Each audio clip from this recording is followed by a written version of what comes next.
Barbary Atlas Lion. History of Morocco is not only about buildings and battles, but about animals.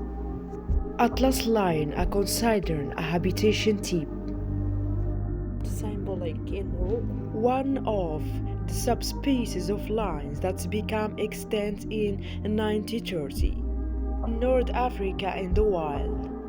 Barbary lion is named after the Atlas Mountains in Morocco. The mountains extend from southern Morocco to northern Tunisia. In the mountain opposite African lions,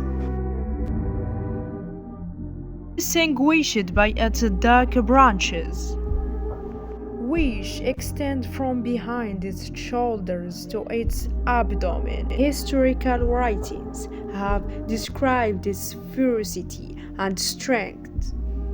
It is said that some tribes in Morocco used it to hunt it and present it to the sultans as a sign of alliance.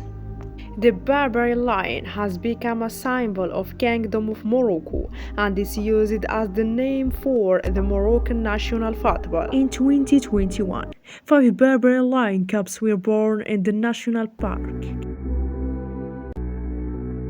of Rabat, bringing the total to 1 male and 4 females in the park. The goal is to preserve this.